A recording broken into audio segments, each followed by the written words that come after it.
우리는 그 거룩하신 하나님께서 가장 소외되고 또 가장 낮은 곳이라고 할 수 있겠죠. 그 당시로 보면 사마리아 그 가운데에서도 만나는 사람 보시면 사마리아의 수가성 여인 남편 5이나 있었지만은 전혀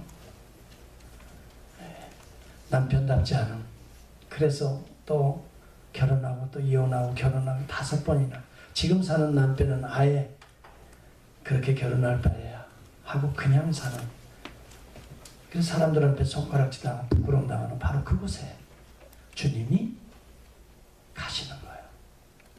그리고 그 여인에게 나 좀 도와달라는 거예요. 물 좀 달라는 거예요.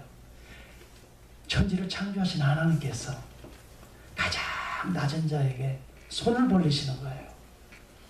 물 좀 달라.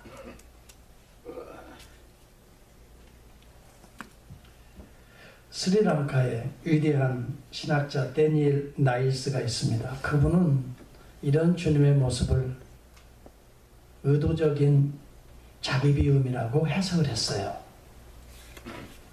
진짜 왕이시다는 거예요. 진짜 하나님이시다는 거예요. 진짜 왕, 진짜 하나님은 세상의 가짜 왕, 가짜 하나님과 같은 우상덩어리처럼 경배받는 자가 아니라, 군림하는 자가 아니라 자기가 창조한 사람들에게 손을 벌리시는 그분이시다 이거예요. 여인이여 물 좀 달라. 가장 천박한 자에게 손을 내미시는 그분이 진짜 왕이라는 거예요. 진짜 하나님이라는 거예요. 스리랑카의 위대한 신학자입니다.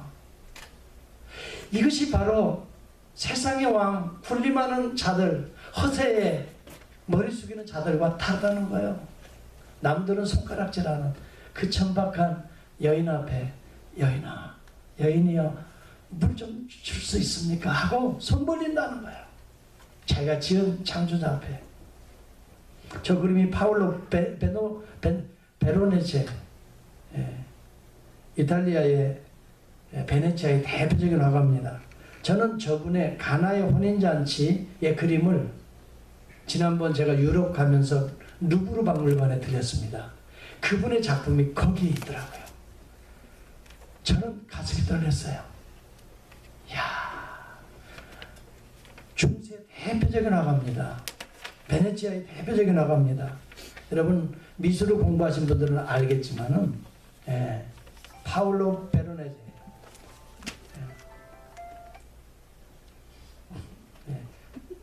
예배 드리기 전에는 핸드폰 다 끄라고 그랬는데, 그분이 그린 그림이 또 없을까 하고 제가 가나의 혼인잔치 뿐만이 아니라 그분의 그림을 검색하기 시작했는데 이 그림이 나오더라고요. 그래서 내가 깜짝 놀랐어요. 야, 그래서 이 그림을 자세히 원본은 아니지만 인터넷상으로 확대해서 봤어요. 여러분 오늘은 좀 그림 공부를 좀 해볼 수 있기를 바랍니다. 배경을 보면 아주 어둡고 칠흑 같은 어둠이 있는데 좌우에 보면 환한 빛이 마치 동토우는 듯한 그런 분위기가 배경에 깔립니다. 그렇죠? 예수님의 눈길을 보시고 예수님의 손길을 보시고 이 여인의 눈이 어디에 초점을 맞추고 있는지 또 그 손은 무엇을 잡고 있는지를 보시기 바랍니다. 예수님의 눈길은 누구를 향하고 있습니까? 가장 천박해 보이는 그 여인을 향하고, 오늘 이것이 사마리아 여인이 누가 아닙니다. 2000년 전에 사마리아가 아니라 나를 보고 있는 거예요. 예수님의 눈길은 이 천박한 죄된, 세상에 5 남편을 두었지만 기대해 보려고 둔 거 아니겠어요? 남편은 의지해 보려고, 사랑해 보려고. 그러나 그 모든 것들이 상처만 나에게 주었던 그 허무한 내 인생을 바라보고 계시는 주님의 눈길이고, 손은 금방이라도 다가올 듯한 그런 손길의 모습이 느껴지지 않아요? 그 발을 보세요. 뭔가 서 있는 발이 아닙니다. 움직이려고 하는 발길입니다. 주님은 이처럼 우리를 향하시고 계신다는 그 장면을 느끼게 하고요. 그 다음에 우리 죄인된 인간들의 눈길과 손길은 어디를 붙잡고 있지? 어디를 향하고 있지요? 역시 우물을 향합니다. 우선 육체적인 관심에 우리 인간들은 초점을 맞추고 있어요. 그리고 붙들고 있는 것은 여전히 목마른 나의 목을 축일 수 있는 오늘 하루에 일용할 양식인 뭐예요? 두레박을 잡고 있는 거예요. 거기에 주님이 다가오시는 거죠. 여기에 새로운 구원이 생명이 시작되는 장면이에요, 이게. 여러분, 저는 그림을 전공한 사람이 아니에요. 저는 목기자가 되어서 문학 작품들을 대하고 또 이런 그림들을 공부하지 않을 수가 없잖아요. 난 전공은 안 해봤지만 그림에 대해서 관심을 갖고 특히 그 설교자였으면서도 그 탄광촌에 들어가서 그들과 함께하면서 그들에게 복음을 전했던 빈센트 반 고흐를 제가 연구하면서 너무 은혜를 받았는데 그림에 대해서 오늘 이 그림을 통해서 우리 주님의 관심, 창조주의 관심, 오히려 피조물에게 손을 내미시고 여인이여 물 좀 달라. 이것이 진정한 겸손이라는 거예요. 거드름 피우는 게 아니죠. 조금 있다고 어깨에 힘주는 게 아니죠. 뭐 조금 안다고 무슨 자랑하는 게 아니죠. 이 예수님을 보시라는 거예요. 이 예수가, 우리가 믿는 예수가 누구인가를 보라는 거예요. 두 번째 그림을 보면은 훨씬 더 우리가 이 오늘의 이 성경의 배경을 이해할 수 있습니다. 19세기 중반기에 르동이라고 하는 분의 그림입니다. 그리스도와 사마리아 여인입니다. 이 르동의 그림을 보면은 온통 배경이 무슨 색깔이지요? 붉은색입니다. 장렬하는 태양빛을 상징할 수 있고 뜨거운 오후라고 하는 걸, 정오라는 걸 상징할 수 있지만 이 원래 르동은요 불란서 유명한 상징주의 화가입니다. 그래서 이것을 상징하고 있는 거예요. 물론 그가 후기 인상파에 속하지만 상징주의 그림들을 많이 그렸어요. 이분이 이 배경을 이렇게 깔은 것은, 빨간 색깔로 깔은 것은 장렬하는 정오를 알림과 동시에, 이게 사실주의죠. 정오다.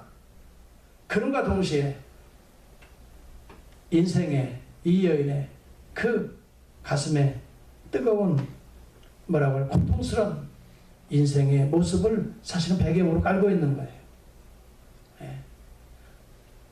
어느 누구도 나와서 활동할 수 없을 만큼, 만날 수 없을 만큼, 교제를 이룰 수 없을 만큼 뜨거운 인생의 그런 고통스러운 장면을 이 빨간색으로 표현하는데, 여인이 입은 망토를 보세요. 머리가 길게 이 그녀의 인생의 무게를 보여주고 있는 거예요. 인생의 고통스러운 무게를 안고 살아가는, 좀 칙칙한 기분이 들잖아요. 그 색깔이. 이제 원본을 보면 더 그런 걸 느낄 수 있겠습니다만 전혀 아름답지 못한 그런 칙칙한 인생의 망토를 거치고 있는 그 여인의 무거운 모습, 그리고 검은 색깔로 보여지고 있죠. 앞에 이것은 사람들에게 보여지는 제일 정면입니다. 정말 나는 죄인 중에 죄인이라고 하는 그런 모습들이 이 사마리아 여인의 그림의 모습을 통해서, 또 배경을 통해서 우리에게 보여주고 있죠. 그런데 중요한 것은 그리스도의 모습입니다. 그리스도의 모습이 여인보다 더 작은 모습으로 그려져 있어요. 낮아진 모습으로 그려져 있어요. 이것이 바로 데니엘 라이스가 말한 의도적인 자기 비움이라는 거예요. 자기 낮아지심이라는 거예요. 그런데도 그 가슴은 환한 천국의 빛을 안고 있다는 거예요. 여러분, 왕들은 보통 사람들보다 위에 높아서 여러분 사진도 찍잖아요. 그렇죠? 그리고 가운데 중앙에 쓰잖아요. 대부분 좀 세계적으로 보면은 주요 요인들은 가운데 서야 되고 좀 높은 자리에 서야 되고 윗자리에 서야 되고, 그러나 예수는 하나님이세요. 하나님의 아들이에요. 그런데 이 여인보다 낮아진 위치에 있어요. 그리고 자세히 보세요. 보일 듯이 보이지 않는 것. 그런 색깔이 빨간 색깔이에요. 그대로 고통과 아픔을 이 홀로 다 그대로 담고 있는 그리스도의 모습이에요. 이게 진정한 왕이요, 이게 진정한 메시아라는 거예요. 그런가 동시에, 그렇지만 그분의 가슴에는 환한 생명의 구원의 빛이 빛이 담겨져 있는 것을 이 르망은 그려내고 있었던 거예요.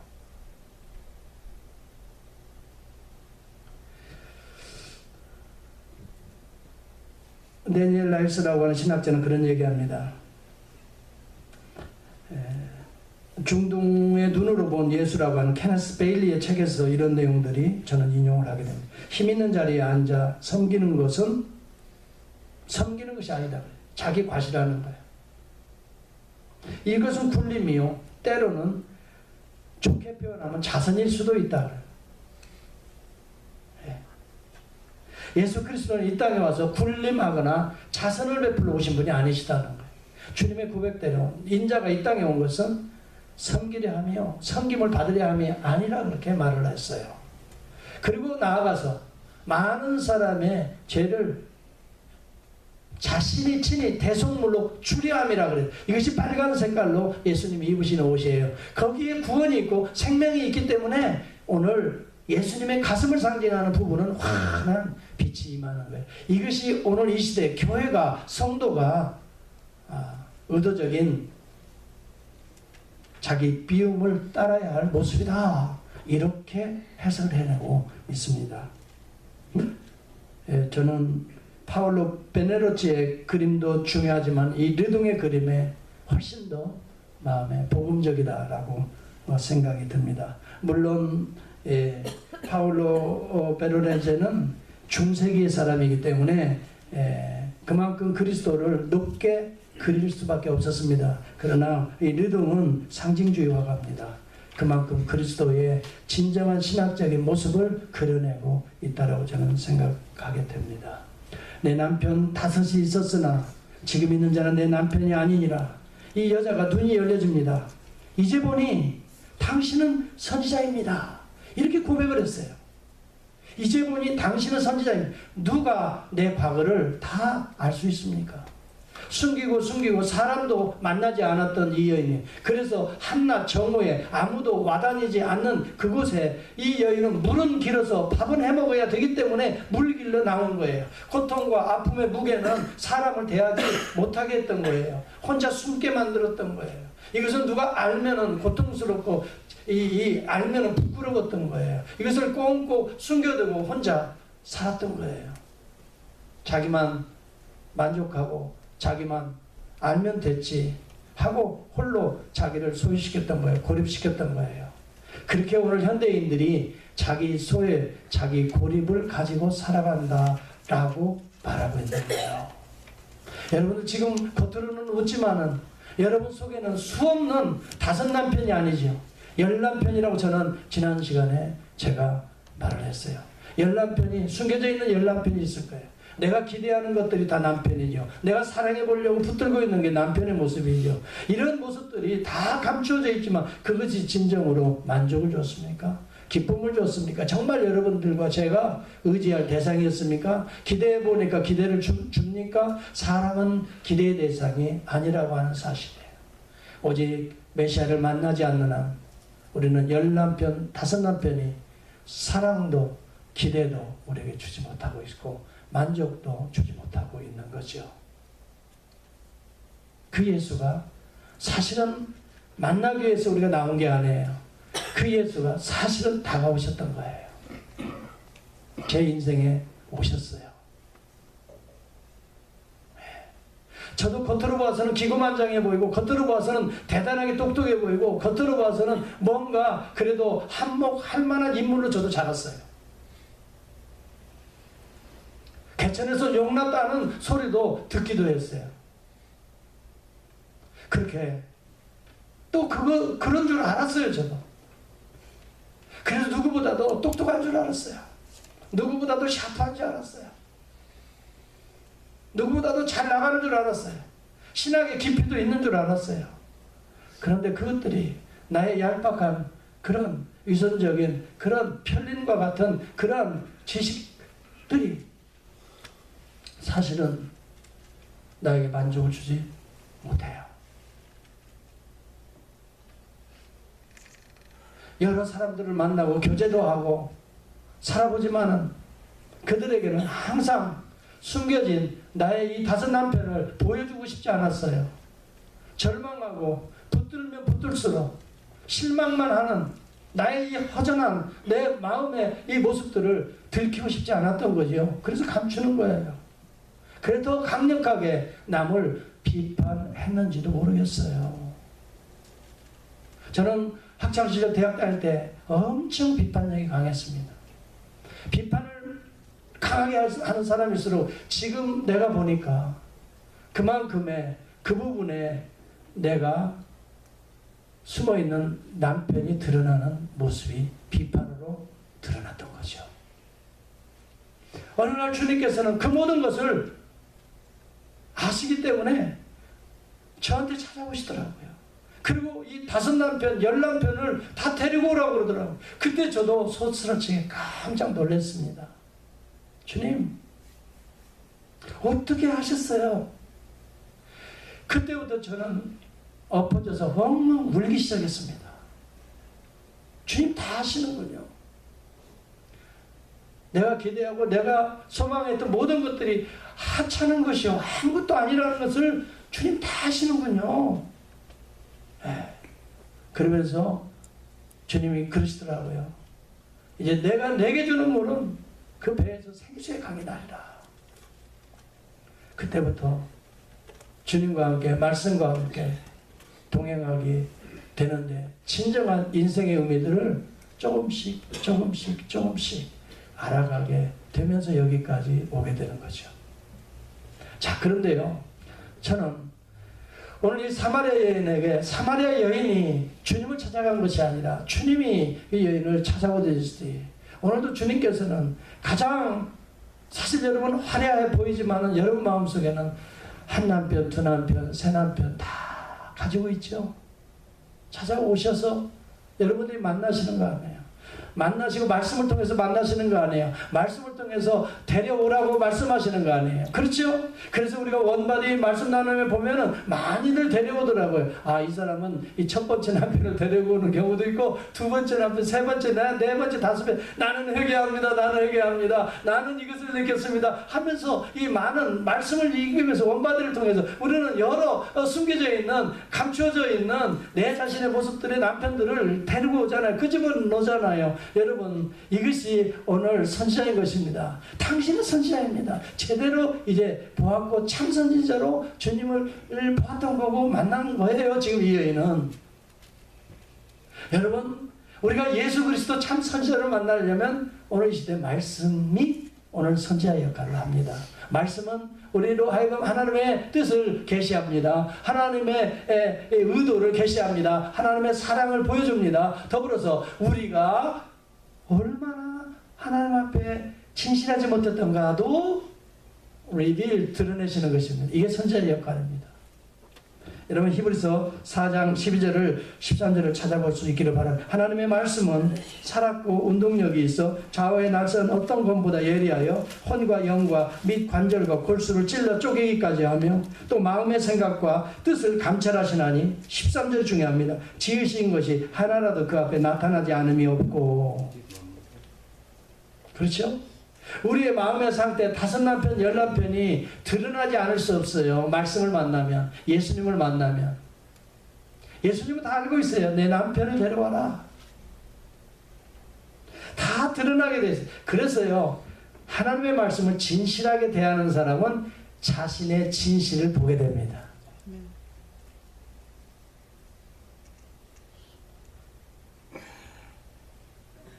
하나님의 말씀을 진지하게 대할수록 진지하게 자기를 알게 됩니다. 그러니 미치는 거죠. 저는요, 성경을 묵상할수록 미칩니다. 내가 이 정도밖에 안 되나. 이게 막 말씀을 통해 드러나니까 괴로워 죽겠어요. 적어도 이 모습을 누가 알면은 부끄러워가지고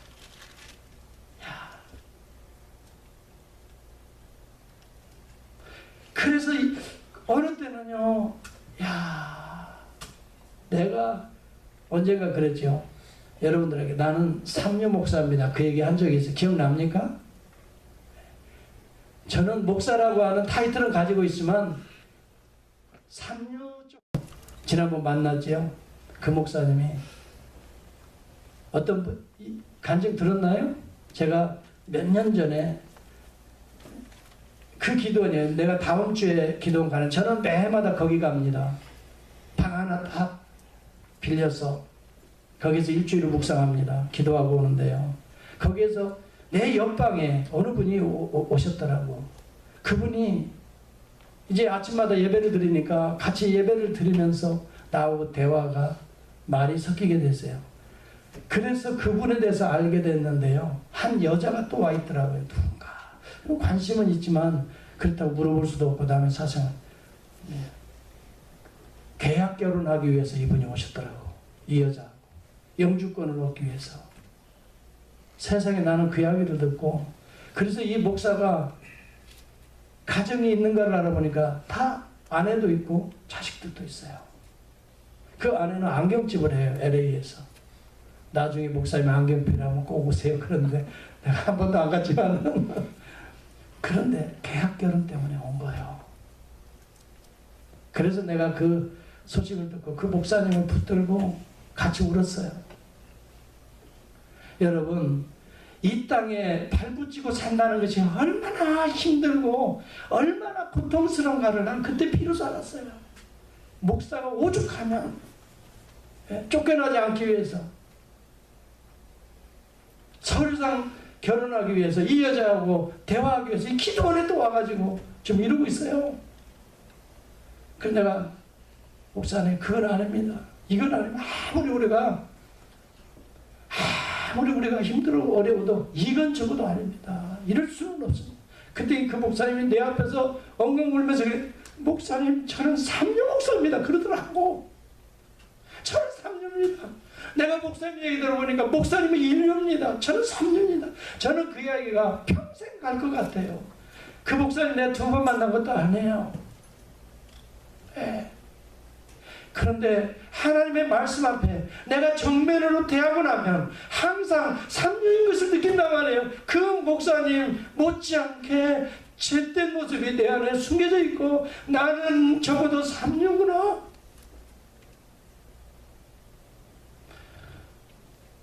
여러분들은 말씀을 어떤 모습으로 듣고 대하는지는 잘 모르겠어요. 제가 여러분을 아닙니까?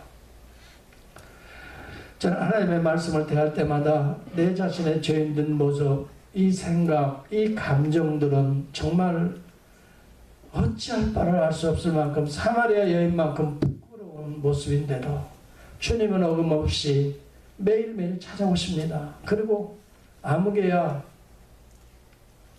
내 배가 고픈데 물을 좀 달라. 내가 목이 마른데 물을 좀 달라. 내가 이 말은 너로 내 안에 채우고 싶다는 말이에요.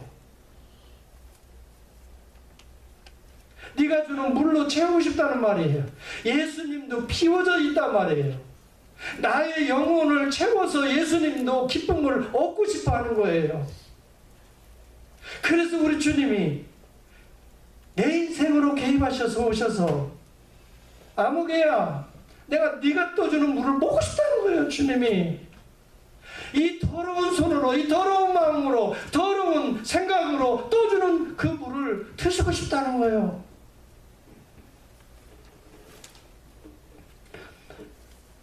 이 관계가 지금 바로 예수님께서 그런 모습으로 가시는 거예요. 다가가시는 거예요. 천박하지만 나의 모습으로 떠주는 물 한 잔 마시고, 이것이 경배라는 거예요. 이게 예배라는 거예요. 여러분, 예배라고 하는 것은 바로 천밖에 보이지만은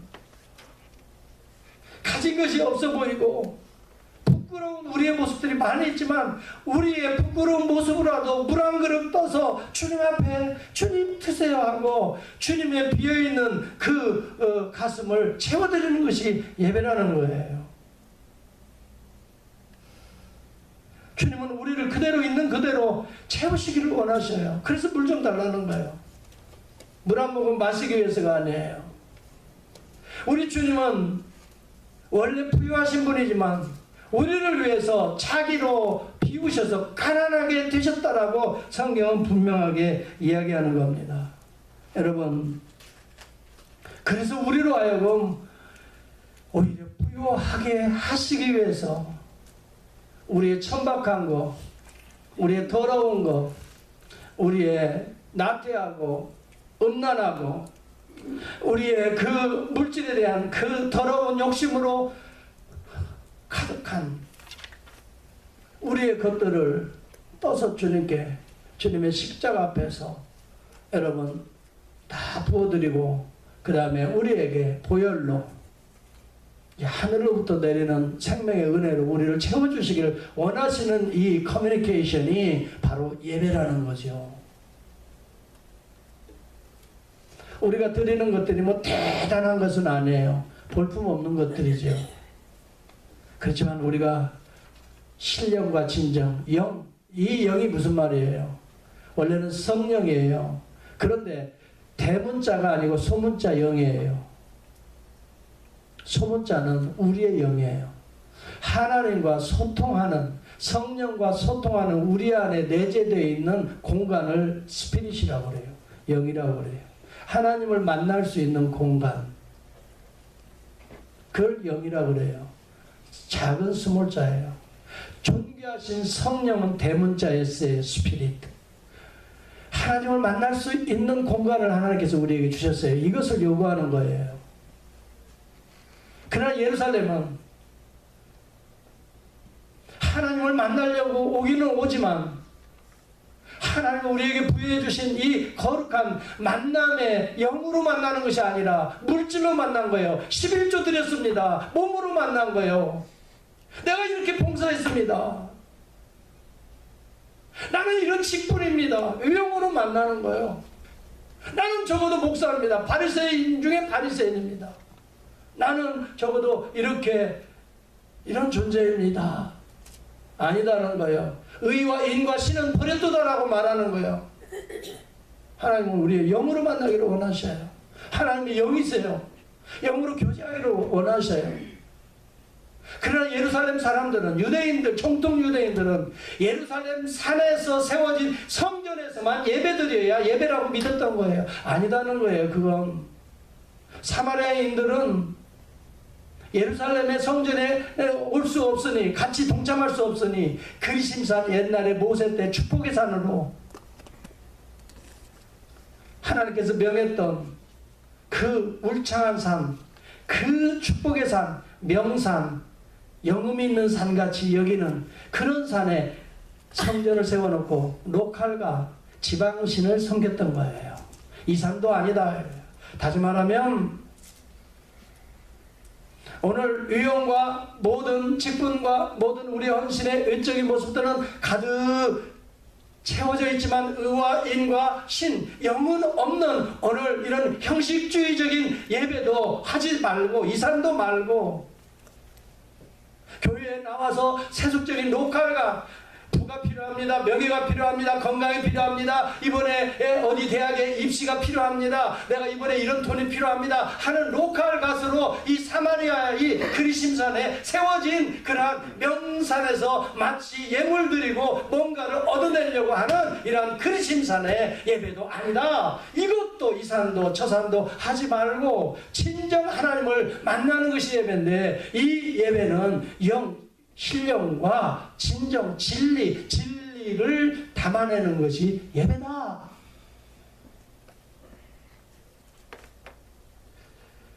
그런데 여러분, 저는요, 이 말씀들을 묵상하면서 느껴진 게, 분이 선지라소이다. 선지자입니다. 그런데 왜 갑자기 예배 장소를 이 여인이 질문할까요? 여기에 제가 묵상하기 시작했어요. 아니, 선지자입니다. 근데 그 다음 구절은 바로 예배의 장소가, 당시 유대인들은 예루살렘이라고 말하고 우리 사마리아인들은 전통적으로 우리 그리심산, 여기에서 니들이 못 오게 하니까 전통적으로 여기에서 이 제단을 만들어 놓고 예배를 드렸는데, 이들은 사실 로컬 갓을 섬겼던 거예요. 저기 보면 그리심산이 나오잖아요. 이 그리심산은 예루살렘과 갈릴리 중간에 있잖아요. 사마리아 지역이죠. 그렇죠. 그런데 모세가 신명기 28장 29장에 보면 넘겨보세요. 거기에 그리심산과 에발산이 있어요. 이 그리심산과 에발산에 6지파씩 나누어서 앞쪽에 푸르게 보이는 산은 근심산이고 저 뒤편에 보이는 이 자갈밭, 이 돌산이 이 에발산이에요. 그러면서 6지파는 거리 세우고 저기가 바로 에발산에 세운 제단입니다. 사마리아인들이 섬겼던 제단입니다. 저것이 1983년도에 발견된 겁니다. 이 이스라엘의 고고학자 마겐에 의해서 성전터가 발견됐습니다. 그 이전에 1908년 이 하버드 대학 교수팀들하고 영국 팀들하고 시작은 발굴을 시작했는데 이 1983년 이스라엘 고고학자 마겐에 의해서 성전터가 발견이 된 에발산입니다. 저희가 제 돌산들입니다. 예루살렘에 성전을 같이 지자고 BC 여러분 기억나죠? 수르바벨 성전 건축할 때 사마리아인들 못 오게 했어요. 너희들은 혼혈족속이야. 너희들은 피가 달라 우리하고. 그렇게 무시하고 멸시했더니 그래서 할 수 없이 사마리아 지역에 속해 있는 저 산 둘 중에 하나를 선택했는데 하나님이 축복의 명산이라고 했던 근심산 쪽에 성전을 그들이 또 세웠던 것입니다. 원래는 에발산에다가 성전터를 세우라고 모세 때 말을 했습니다. 그런데 이 사람들은 근심산에 세웠습니다. 근심산에 세운 여기는 이게 명산이야. 장소 이곳이 대단한 거야. 우리 조상들이 여기에 축복의 산이야. 저기는 저주의 산이야. 그래서 여러분 신앙생활을 터보고 합니까? 어떤 분은 그러더라고요. 목이 좋아야 된다고 교회가. 이게 다 사마리아이냐 근심이냐 에발이냐 예루살렘이냐를 따지는 거예요. 여러분 진짜 예배드리면서 목 좋아서 드리는 것은 사람들 끌어모기 위한 비즈니스의 전략인 거예요. 예배는 비즈니스가 아닙니다. 골짜기에 들어가도 하나님을 만날 수 있다면 골짜기를 찾아가는 것이 진정한 예배인 줄 믿습니다. 진리가 있다면 진리가 있는 곳으로 가는 것, 이것이 예배인 것입니다. 예수가 있는 곳에 만나는 것이 예배입니다. 하나님을 만나는 것이 예배입니다. 그래서 하나님께 뭐라고요? 예배드릴 때가 오나니. 여러분 예배의 대상은 하나님입니다. 우리가 이 시간 하나님을 만나는 것이 예배입니다. 만약 사람을 만나고 간다면 여러분은 사실 미안한 얘기지만 예배 못 드린 겁니다. 하나님 못 만난 겁니다. 신령과 진정의 예배를 못 드린 겁니다. 사람 만나기 위해서, 교제하기 위해서 첫째는 하나님을 만나야 됩니다. 하나님께 예배하는 자가, 예배하는 때가 참된 예배자인 것입니다. 여러분 어느 분은 목사님 설교 때 천만에요. 목사 설교를 듣기 위해서 오는 게 예배가 아닙니다. 설교는 중요합니다. 생명의 말씀은 중요한 것입니다. 그렇기 때문에 여러분 이 설교, 바른 진리, 바른 성경을 가르쳐주는 것은 생명처럼 중요합니다. 오늘 이 성도들이 너무나 오늘 비성경적인 설교를 듣고 있는 것을 저는 너무 안타깝게 생각합니다. 생명, 하늘로부터 내려온 설교가 내려오는 곳에 여러분 중요합니다. 그러나 그 설교를 하는 목회자에게는 집중하지 마십시오. 여러분이나 저나 사마리아인일 뿐입니다. 저는 어떻게 보면 여러분보다 더 못난 사람일 수도 있습니다.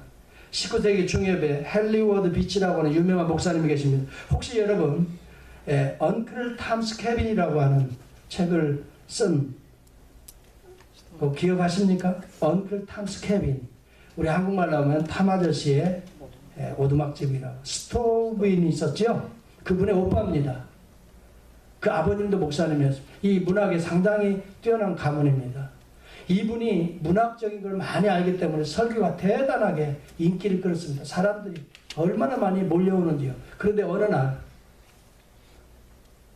헨리 비치 목사님이 어디 주타를 나가게 되고 어떤 방문하신 목사님이 설교를 하게 되었습니다. 그때 많은 분들이 헨리 비치 목사님 오늘 설교 안 하시네 하고 일어나서 걸어나가기 시작했습니다. 그때 이 선진 목사님이 강대상에 올라와서 여러분 헨리 비치 목사님을 만나기 위하고 그분을 경배하기 위해서 왔다면 가셔도 좋습니다. 그러나 여러분 하나님을 만나기를 원하고 하나님께 경배하기를 원한다면 일어서서 가시지 말고 그 자리에 앉아 계십시오.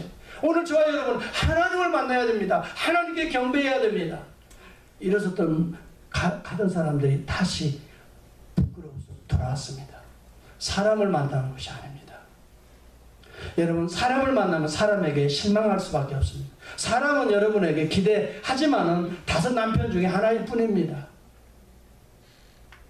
그래서 여러분, 부부가 평생 좋을 것 같이 만나지만 평생 왼수라고 하는 말이 있지 않습니까? 사람은요, 사랑의 대상이지 여러분 기대의 대상이 아닙니다. 의지의 대상이 아니에요. 그저 사랑해줄 대상으로 바라볼 수 있기를 주의 이름으로 축원합니다. 네. 옆에 분들 다 그렇게 한번 보세요. 사랑의 대상으로 봐줘야지, 아, 이분을 통해서 나에게 뭐가 좀 이득이, 이분과 교제하면 나에게 뭐 도움이 되게, 천만에요. 언젠가는 실망을 줄 겁니다. 어떤 스펄전 목사님한테 누가 찾아왔다 그래요. 목사님, 좋은 교육을 좀 소개시켜 주십시오. 그러면 제가 좋은 교회에서 좋은 신앙으로 자라겠습니다. 그랬더니 그러더래요. 좋은 교회는 이 지상에 없습니다. 스펄전 유명한 목사님 아시죠? 좋은 교회는 없습니다. 설령 좋은 교회가 하나 있다 하더라도 당신이 내가 소개를 못 시켜주겠습니다. 그랬대요. 왜요? 그랬더니 당신이 가면 그 좋은 교회가 흐려지기 때문에 소개를 못 시켜주겠습니다. 그러더래요. 좋은 교회는 없습니다. 오늘 저와 여러분이 다 사마리아 여인입니다. 사실 알고 보면. 지금 감추어져 있는 남편들이 많아요. 그렇지만 주님 앞에는 적어도 5 남편을 데리고 올 수 있기를 바랍니다. 그리고 나서 말씀 앞에는 진실하게 쓰시길 바랍니다. 그 다음에 필요한 것이 뭔지 아세요? 제사가 필요합니다. 그렇죠? 선지자는 말씀을 통해서 여러분 죄를 드러냅니다. 그래서 여러분, 예수 그리스도는 선지자임과 동시에 주님은 제사장입니다. 우리가 제사로 들어가야 됩니다.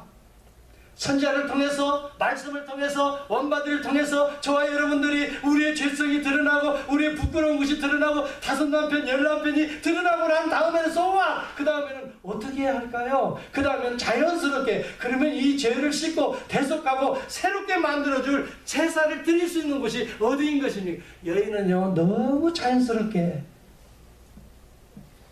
그 발산 이 산입니까? 예루살렘입니까? 당신들은 예루살렘을 고집하는데 여기도 하지 말고 저기도 하지 말고 신령과 진정으로 예배할 때가 오나니 법 이때라. 예수 그리스도가 곧 너의 모든 죄를 담당해서 십자가의 대속의 피로 사하고 그리스도가 다시 부활하심으로 너희가 새롭게 된 존재로 이 성전을 헐어버리라. 우리 주님은요, 예루살렘 성전을 헐어버리라고 말해요. 내가 사흘 만에 다시 세우리라고 말해요. 그 말씀, 거기에는 구원이 없다라고 말합니다.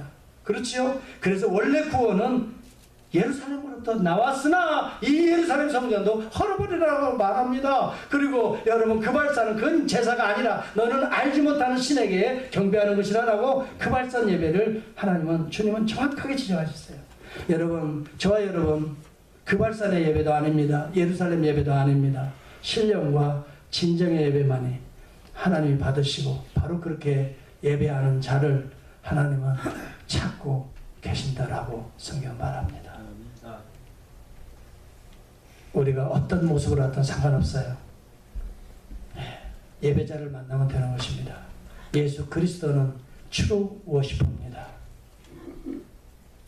그는 하나님의 말씀 그대로, 하나님이 선지자로 말씀해준 그대로 이 땅에 육신의 몸을 입고 오셔서 하나님이 말씀해준 그대로 자신의 몸을 십자가에 내어놓았습니다. 이것이 고통입니다. 이것이 아픔입니다. 그러나 참으로 아버지 하나님을 경배하기 위해서 자신의 몸을 찢어서 쪼개어서 번제물로, 화목제물로 드리신 True worshiper is Christ, 지으셨습니다. 예수 그리스도 외에는 True worshiper가 없습니다. 예수는 자기 몸을, 우리의 모든 죄를 담당하시고 아버지의 뜻대로, 그것이 고통스럽지요. 십자가가 저주받고 부끄럽고 죄 없는 분이 수모를 당하고 여러분 그것을 개의치 아니하고 십자가에 오르신 분이 Jesus Christ, 오직 그분만이 우리의 죄를 감당하실 수 있는 분이십니다.